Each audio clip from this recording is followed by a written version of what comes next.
Hello, and welcome back to the third part of the review of the series Earth 2 by DC Comics. We'll be starting off with the first annual of this series, where on the cover we see a Batman, but inside we see the origin story of the Atom, which is, as I've told you before, probably my favorite character here.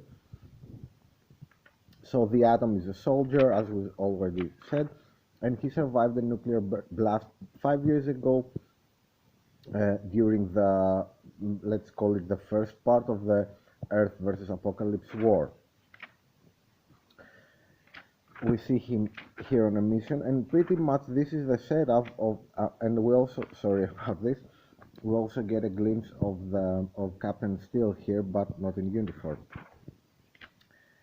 And pretty much at this point in our timeline, the forces of Earth are getting ready to attack the forces of Steppenwolf, as we'll see in this part of in this video. And we get to see a glimpse of this Batman in action. He's going after an agent of Apocalypse.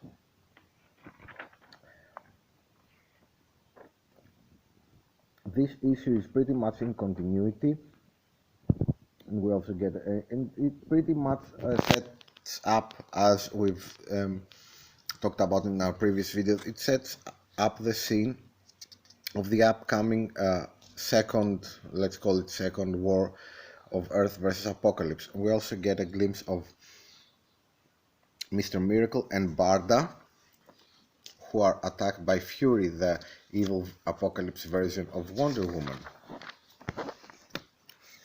We continue on to our main series, and issue 13 is the issue of Captain Steel.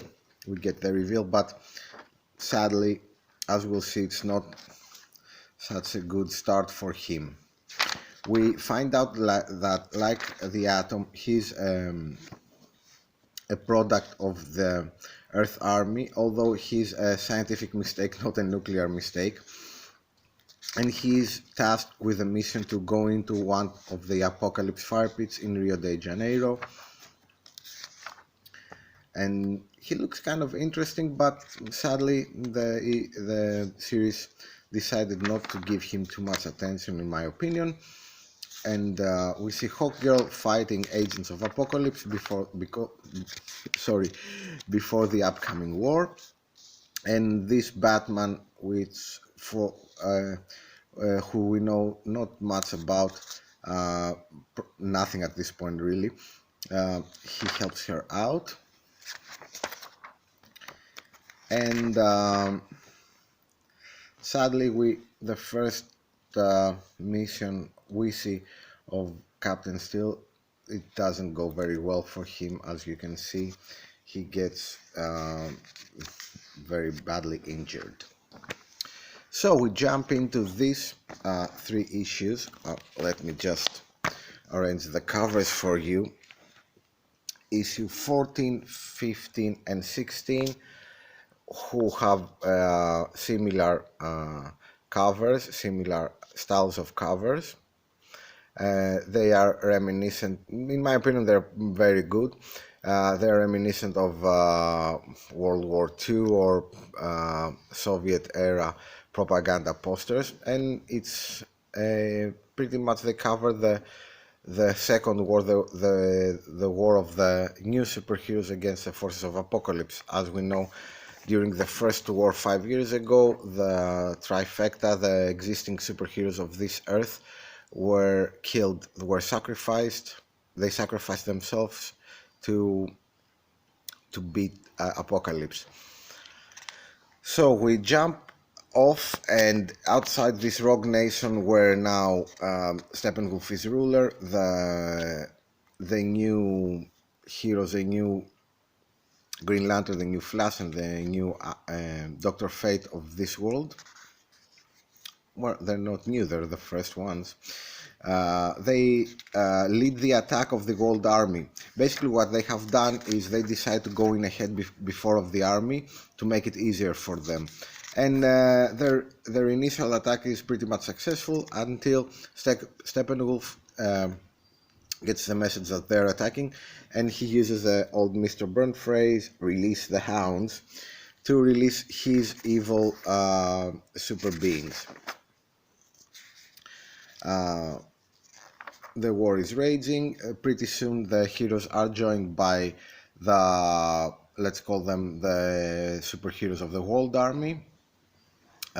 We see Captain Atom. We see this is Red Arrow. It's the first time we see him, and as we've said before, this version of Sandman, it's an organization led by, let's call him a Sandman, and the others are Sandman too. They're pretty much like a version of Shield, you could say. They have futuristic weaponry, they're into espionage and so on. And it's a big military operation, it's a big attack, lots of troops committed. This is a general of the World Army, this is Mr. Terrific. And there is a small confrontation between the, let's call them the unauthorized superheroes and the World Army superheroes, but it pretty soon ends because they are being attacked by these guys, the evil super beings of Apocalypse. We continue and we see Flash being unconscious, and what has happened is these three guys, the one is called Brutal, Beguiler, and Bedlam, the evil beings of in under Steppenwolf's orders, at least at this time. They're attacking the superheroes and the World Army, and they're pretty much beat them, as we see in this issue.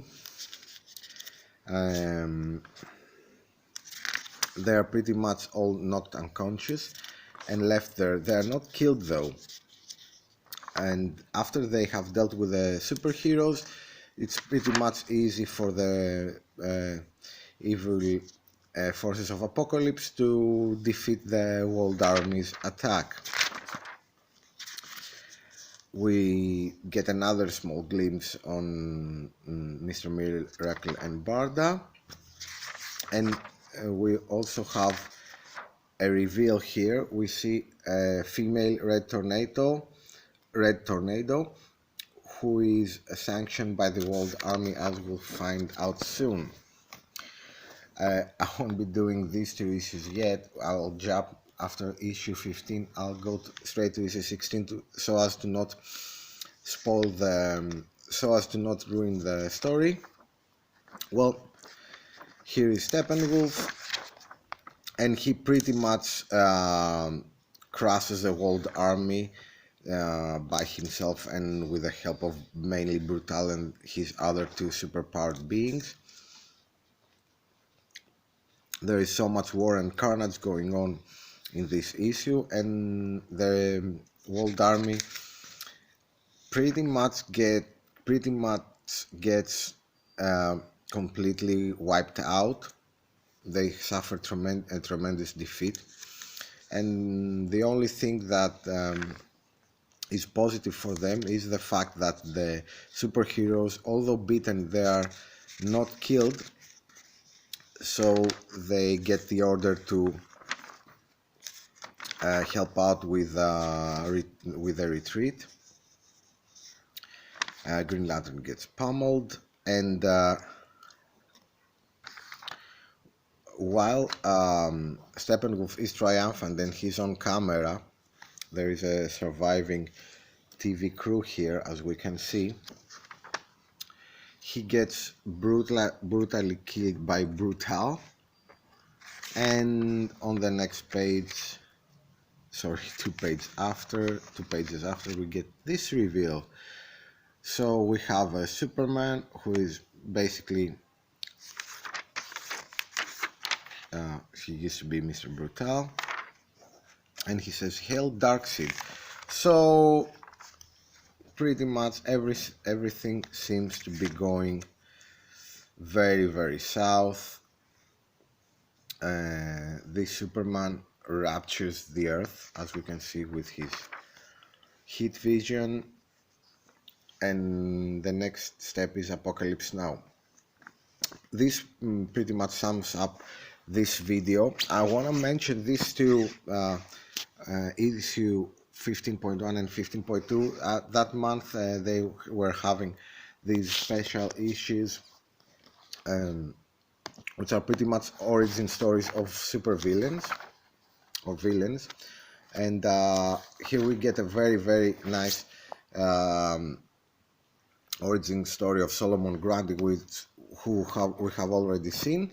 And this is the Sad's origin story, how he came to be in Earth. The Sad is a sadistic maniac. The interesting part as far as the storyline is concerned is at the end we see the Sad here obviously worshipping Darkseid. This is important because as we've seen in issue 16, Steppenwolf, who was pretty much stranded for the past 5 years, he didn't have any connection to Apocalypse and Darkseid, is killed. So it's pretty easy to assume that we'll be switching from Steppenwolf as the main bad guy to Darkseid, or let's say Apocalypse instead of him. So this pretty much sums up this video. Thank you very much for watching. Bye bye.